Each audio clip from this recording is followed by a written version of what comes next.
नमस्कार, मेरा नाम है निवेदिता शांडिल और आप देख रहे हैं पॉलिटिक्स। कांग्रेस ने 7 मार्च को युवा न्याय के नाम से अपना एक मैनिफेस्टो जारी किया है। इसमें कहा गया है कि अगर कांग्रेस की सरकार आती है तो केंद्र सरकार के विभिन्न विभागों में खाली पड़े पदों पर 30 लाख लोगों को सरकारी नौकरियां दी जाएंगी। इसके अलावा कांग्रेस के इस मैनिफेस्टो में ऐसे ही 5 वादे और किए गए हैं, जिनमें पेपर लीक से मुक्ति, गिग कर्मचारियों को सामाजिक सुरक्षा, देश भर में स्टार्टअप्स के लिए 5,000 करोड़ रुपए का फंड बनाने का वादा भी है। लेकिन सवाल यहाँ ये उठता है कि क्या केंद्र सरकार के विभिन्न विभागों में 30 लाख पद खाली हैं? और अगर 30 लाख नहीं तो फिर कितने पद खाली हैं? क्या पेपर लीक का मुद्दा एक राष्ट्रीय समस्या है? और ये गिग कर्मचारियों को सामाजिक सुरक्षा का मतलब क्या है? चलिए इस वीडियो में जानते हैं। कुछ ही दिनों में लोकसभा चुनाव की तारीखों की घोषणा होने वाली है। लोकसभा चुनाव में युवा मतदाताओं के लिए कांग्रेस ने मैनिफेस्टो जारी किया है। अपनी संख्या के लिहाज से इस बार के लोकसभा चुनाव में युवाओं का वोट बेहद अहम है। कुछ दिनों पहले ही चुनाव आयोग ने लोकसभा चुनाव के लिए मतदाताओं की संख्या से संबंधित आंकड़े जारी किए। इन आंकड़ों के मुताबिक इस बार 96 करोड़ 88 लाख मतदाता हैं जो चुनाव प्रक्रिया का हिस्सा बन सकते हैं। इनमें से 21 करोड़ 6 लाख मतदाता ऐसे हैं जिनकी उम्र 29 वर्ष से कम है, यानी कि कुल मतदाताओं में से युवा मतदाताओं की संख्या तकरीबन 23% या कहें कि करीब करीब 1/4 है। इसी के चलते कांग्रेस ने युवाओं को रोजगार के लिए युवा न्याय के नाम से मुख्य तौर पर 5 वादे देश के युवाओं से किए हैं।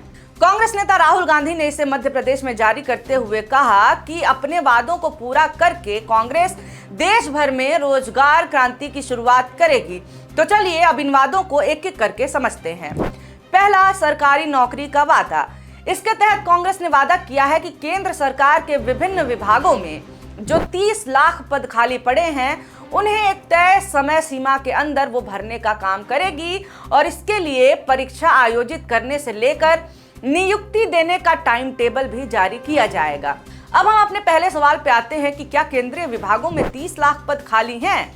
2023 के मानसून सत्र के दौरान राज्यसभा और लोकसभा में केंद्र सरकार की तरफ से जारी आंकड़ों के अनुसार देश भर में 40 लाख से अधिक स्वीकृत पद हैं, जिनमें से 9,64,000 से अधिक पद खाली पड़े हैं।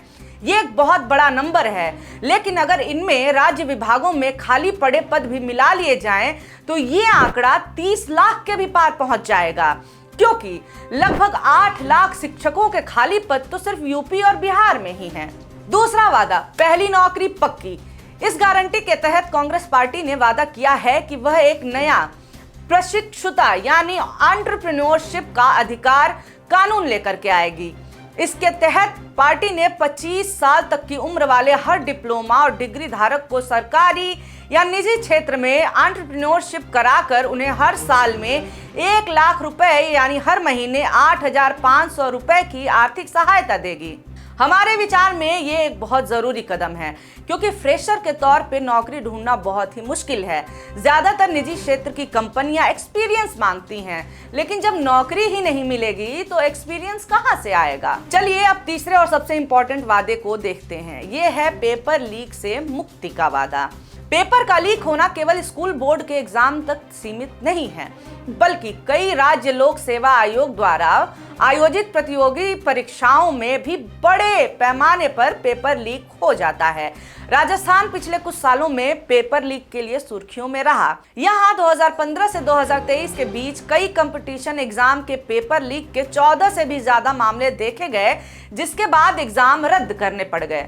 इसके साथ ही गुजरात में भी पिछले 7 सालों में पेपर लीक की 14 घटनाएं देखी गई हैं। उत्तर प्रदेश में हाल ही में यूपी पुलिस का पेपर लीक हो गया। इसके अलावा 2017 से 2022 के बीच पेपर लीक की कम से कम 8 घटनाएं देखी गईं। इसी साल 28 जनवरी को झारखंड स्टाफ सिलेक्शन कमीशन की ओर से आयोजित कंबाइंड ग्रेजुएट लेवल एग्जाम का 3rd पेपर लीक हो गया, जिसके बाद से कमीशन ने जनरल नॉलेज का एग्जाम ही रद्द कर दिया था। झारखंड में ऐसा पहली बार नहीं हुआ है। पिछले साल भी आयोग के डिप्लोमा कंपटीशन एग्जाम के पेपर लीक हो गए थे। जांच की तो एग्जाम लेने वाली एजेंसी के लोग ही इसमें पाए गए। इसके अलावा पश्चिम बंगाल, तमिलनाडु, मध्य प्रदेश, कर्नाटक, महाराष्ट्र, बिहार और हरियाणा में भी ऐसे ही पेपर लीक के मामले आए हैं। इन्हीं वजहों से एग्जाम को रद्द भी करना पड़ता है और ऐसे में छात्रों के भविष्य पर भी असर पड़ता है।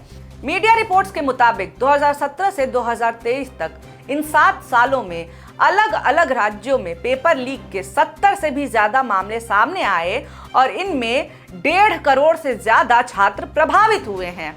इन मामलों में छात्र, टीचर, गवर्नमेंट ऑफिशियल्स के साथ साथ एग्जाम माफिया भी शामिल होते हैं। इसके लिए पेपर लीक पर सख्त कानून बनाने की जरूरत है और ऐसा ही कांग्रेस ने अपनी मैनिफेस्टो में कहा भी है। चौथा वादा, गिग कर्मचारियों को सामाजिक सुरक्षा। कांग्रेस ने अपने युवा मैनिफेस्टो में गिग इकोनॉमी में काम कर रहे युवाओं को सामाजिक सुरक्षा देने का वादा किया है। गिग वर्कर उन्हें कहते हैं जो सामाजिक सुरक्षा के दायरे में आने वाली किसी निश्चित नौकरी में नहीं होते, बल्कि वो स्वतंत्र तौर पर काम कर रहे होते हैं।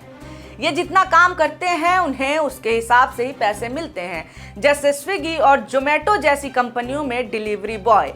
ऐसे युवाओं को सामाजिक सुरक्षा के दायरे में लाने के लिए कांग्रेस ने नया कानून बनाने का वादा किया है। नीति आयोग की रिपोर्ट के अनुसार साल 2020 तक 77 lakh gig workers gig economy से जुड़ गए थे, जिनकी संख्या साल 2029-30 में बढ़ करके 2 करोड़ 35 लाख तक होने की उम्मीद है। फिलहाल 31% गिग कर्मचारी लो स्किल जॉब जैसे कि ट्रक ड्राइविंग, कैब ड्राइविंग और फूड डिलीवरी से हैं। 47% मीडियम स्किल जॉब जैसे कि प्लम्बिंग एवं सौंदर्य सेवाओं से और 22% हाई स्किल जॉब जैसे ग्राफिक डिजाइन आदि से संबंधित हैं। नीति आयोग ने गिग कर्मचारियों की सामाजिक सुरक्षा के लिए कई बिंदुओं पर अपनी बात रखी। इसमें से पहला बिंदु, गिग कर्मचारियों को बीमारी की स्थिति में छुट्टी लेने पर उनकी तनख्वाह ना काटी जाए। किसी भी व्यवसाय से जुड़े गिग कर्मचारियों को व्यवसाय से किसी तरह की बीमारी के होने पर उचित इलाज और कार्यस्थल पर दुर्घटना होने पर मुआवजा मिलना चाहिए। गिग कर्मचारियों को रिटायरमेंट के दौरान फंड या पेंशन योजना और अन्य आकस्मिक दुर्घटना पर भी मुआवजा दिया जाना चाहिए। किसी कारण कार्य में अनियमितता पर कर्मचारियों को सपोर्ट किया जाना चाहिए। चलिए अब मैनिफेस्टो के आखिरी वादे युवा रोशनी को समझते हैं। कांग्रेस ने अपने युवा न्याय मैनिफेस्टो में युवा रोशनी के नाम से 5000 करोड़ रुपए का एक फंड बनाने का वादा किया है। इस फंड को हर जिले में बांटा जाएगा।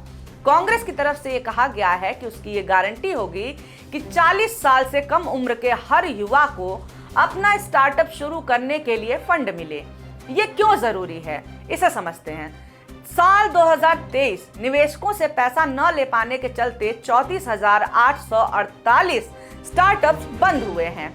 बाजार पर नजर रखने वाली एक निजी कंपनी ट्रैक्शन के मुताबिक पिछले साल 2018 में यह संख्या 18,049 थी, यानी कि एक साल में बंद होने वाले स्टार्टअप्स की संख्या डबल हो गई है। अब इन वादों के जरिए कांग्रेस युवाओं को अपने पाले में लाने में कामयाब हो पाती है या नहीं, ये तो आने वाला समय ही बताएगा। आज की वीडियो में बस इतना ही। ये स्क्रिप्ट लिखी है हमारे साथी आसिफ ने। ये वीडियो आपको अच्छी लगी हो तो लाइक जरूर कर दें और ऐसी वीडियोस आपके सामने आते रहें, इसके लिए हमारे चैनल मॉलिटिक्स को सब्सक्राइब जरूर करें। बहुत शुक्रिया, बहुत धन्यवाद।